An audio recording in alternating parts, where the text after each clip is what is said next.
Hi student, today we are going to discuss the name of the topic is called as Kepler's law. Very important topic. Every time the question will be in your exam for this Kepler's law. State the Kepler's law. Before that, the first law consisting of two words is called as what? Ellipse and foci. ये दोनों word पहले explain करती हूँ. Foci it's just singular form focus. Focus का plural form होता है foci. मतलब समझ ही गए होंगे कि दो फोका है. एलिप्स, अभी व्हाट इज एलिप्स कंसिडर करते हैं. एक सर्कल है, this is called as different. So different एक ही है. एंड देन हैविंग अ छोटा सर्कल, यहाँ से सेंटर से एक पर्टिकुलर डिस्टेंस पे एक छोटा सर्कल ड्रॉ करते हैं. This is called as epicycle. अभी ये क्यों बताया? क्योंकि अगर एपीसाइकल को अगर फिर से हम लोग ड्रॉ करते हैं, there are two condition same. मतलब अगर सर्कल जो इसमें रोटेट हो रहा है उसी स्पीड में अगर एपीसाइकल भी रोटेट हो रहा है, सो you will get the two circles. मतलब दोनों का रोटेशन स्पीड क्या है? सेम ही है. You will get the two circles over here. Second, अगर एपीसाइकल ये सर्कल है और अगर एपीसाइकल उसके ट्वाइस ऑफ द स्पीड से रोटेट हो रहा है, सो you will get the exactly the ellipsis. Exactly the ellipsis मतलब क्या? इस सर्कल के ट्वाइस में अगर एपीसाइकल रोटेट हो रहा है, एपीसाइकल रोटेट हो रहा है, then it is called as what? Ellipse. Sorry, ellipse. So foci का मीनिंग एक्सप्लेन किया. It is a plural form of focus. Ellipse का मीनिंग एक्सप्लेन किया. इलिप्स का कंसेप्ट केपलर्स को कैसे आया कि एग्जैक्टली अगर एक सर्कल में दूसरा एक छोटा सा circle exactly twice of the rotation rotate कर रहा है, twice of the speed of the rotation अगर ये कर रहा है, ट्रेस कर रहा है, पार्ट ट्रेस कर रहा है, सो you will get the ellipse. और अगर ये भी नहीं समझ रहा है तो सिंपल है कि अपने जो भी हम लोग एक खाते हैं वो एक को देखो. एक का जैसे भी शेप है, that is called as what? Ellipse. अभी what he says that Johannes Kepler gave the first statement, very very important statement. First statement उन्होंने बोला कि sun is at the one of the foci. मतलब क्या? अगर मैं simple language में बोलूँ, it is of the centre. अगर और सिंप्लिसिटी में बोलूँ कि सन सेंटर में नहीं है, that's it. That's what he says. और उसका जो मोशन है वो कैसा है? इलिप्टिकल ऑर्बिट में है at the one of the foci. Consider करो यहाँ पे सन है. Okay, so what he said that, तो तुम लोग already I had given you, I have already pointed out some points in your textbook. Statement of the first law, this is called as law of orbit. The orbit of the planet is an ellipse with the sun at one of the foci. मैंने already discuss किया what is ellipse. Sun at one of the foci, दो foci के बीच में कहीं पे भी. अभी दो फोकाई कौन से देखो, तुम्हारा डायग्राम दिया है टेक्स्ट बुक में, F1 and F2. You have seen clearly दो फोकाई है. अभी क्या बोला है? What is a foci?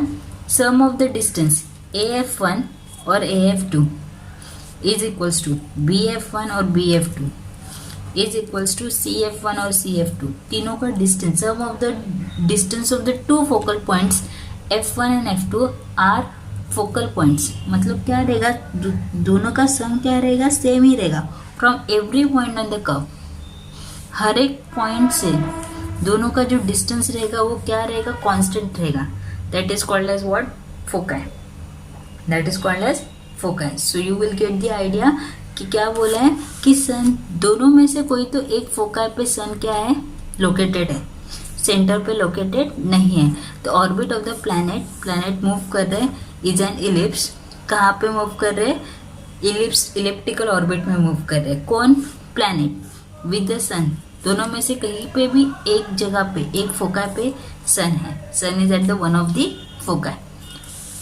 Second law says, second law क्या बताते हैं? स्टेटमेंट बाद में डिस्कस करेंगे, बट वेरी सिंपलिस्टिक लैंग्वेज में, the closer the planet got the sun faster. मतलब जैसे ही प्लैनेट सन के क्लोज में आ रहा है, सपोज ये एलिप्टिकल ऑर्बिट शेप हो गया, ये प्लैनेट है और यू कैन कंसिडर करो ये अर्थ है. अगर ये नज़दीक आ गया तो फास्ट मूव करेगा. अगर ये दूर गया तो ये स्लो मूव करेगा. Further away it goes slower. अब ये कैसे काम करेगा? अभी ये फास्ट मूव करेगा और स्लो मूव करेगा, इसके लिए कंसिडर करते हैं अभी ये अर्थ, ये सन है, ये अर्थ है। फास्ट मूव करेगा मतलब किसका रिलेशन आया, स्पीड का रिलेशन आया। With respect to what, with respect to distance. तो ये अगर नज़दीक है तो फास्ट, तो कैसे इन्वर्स, कैसे प्रोपोर्शनल हुआ, इन्वर्सली प्रोपोर्शनल हुआ, ये प्रूफ करना है। तो वहाँ पे अभी एक कंसिडर करते हैं कि सन, पहले अर्थ यहाँ पे था, so this is like January consider करते, ये फेब्रुवरी कंसिडर करते, तो ये एक एरिया हुआ। Okay, then this is November और this will be December. November में अर्थ यहाँ पे, दिसंबर में है। दो एरियाज तुम लोग को दिख रहे, A1 और A2। तो law of equal area A1 और A2 पहले तो कंसिडर करो। ओके, अभी एरिया का फॉर्मूला क्या है, half into base into height, ये फॉर्मूला है। अभी इसका बेस, ये अर्थ का स्पीड है क्या, v, वेलोसिटी बराबर, विथ टाइम क्या है, दोनों का सेम ही है। और हाइट क्या हुआ, ये हाइट क्या हुआ, इसका रेडियस r1। ये सुनो, सो बेस क्या हुआ, वेलोसिटी v1 और टाइम t, और हाइट क्या है r1। सेकेंड ही एरिया है, इसका वेलोसिटी क्या होगा v2, टाइम क्या है t, और हाइट क्या है r2। So half into v2t into r2। Okay, दोनों में cancellation, equal area, half of gets cancel, time gets cancel. So v1 r1 is equals to v2 r2. What you understood by this, for this relation, v is inversely proportional to r. That means what, जिसका radius कम उसका velocity ज़्यादा। अभी इन दोनों में से radius इसका कम है तो इसका वेलोसिटी क्या है, ज़्यादा है, मतलब ये फटक से यहाँ से मूव करेगा। जैसे ये सन है, ये अर्थ है, इसका अगर रेडियस कम है तो यहाँ से फटक से स्विच करेगा। फटक से स्विच करने के बाद then it will take time, फिर यहाँ पे आने के बाद फटक से स्विच करेगा। यहाँ पे इट विल टेक टाइम मतलब क्या, रेडियस कम वेलोसिटी ज़्यादा, रेडियस ज़्यादा वेलोसिटी कम, और इसकी वजह से एक दूसरे को कैसे क्या कर रहे हैं, बैलेंस कर रहे हैं। And that's why the third second law is given है। स्टेटमेंट क्या दिया है, see statement is given, the line joining the planet and the sun sweeps equal area. Planet का और सन का जो भी एरिया है, it sweeps equal area in equal interval of time. How will get to know, कैसे समझा, क्योंकि जैसे ही वो नज़दीक आ रहा है फटाक से स्वीप कर रहा है, जैसे ही दूर जा रहा है इट विल टेक टाइम। इसके लिए दोनों एक दूसरे को क्या कर रहे हैं, बैलेंस कर रहे हैं। Now the next Kepler's third law, the longer the planet's orbit longer it took to go around. बराबर, मतलब ये एक्चुअली क्या है, जैसे ही दूर जाओगे so it will take time to make a circle or make a orbit, you can say। और circle नहीं बोल सकते, ऑर्बिट ही बोलेंगे हम लोग, क्योंकि हम लोग को पता है अभी इलिप्टिकल ऑर्बिट में मूव कर रहे हैं। Square of its period of the revolution, that is the statement ना, square of the period of its revolution, जितना टाइम लग रहा है that is the square of the period of its revolution. Revolution समझते हैं ना, एक सर्कल में घूमने के लिए जो टाइम लग रहा है around the sun is directly proportional to, किस पे डिपेंड करता है, cube of the mean distance, distance पे डिपेंड कर रहा है, cube of the mean distance of the planet from the sun. So T square is directly proportional cube of the distance. Okay, so T square ये multiply नीचे जाके R cube is equals to constant, constant you can consider a K. तो ये study useful क्यों हुई, it is not only gives कि ये move कर रहा है, Kepler is very very important, he says how it moves. तीनों लॉ बताते हैं कि ये प्लैनेट पूरे एंटायर ऑर्बिट में कैसे मूव करे, how it moves, that's why it has some significance.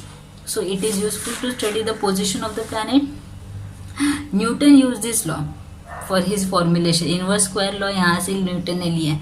Kepler had no explanation why the planet obey this law, Kepler के पास इसका एक्सप्लेनेशन नहीं था कि ये क्यों ओबे करते, but Newton he is a brilliant person, he took his idea and he formulated in the inverse square law. Thank you.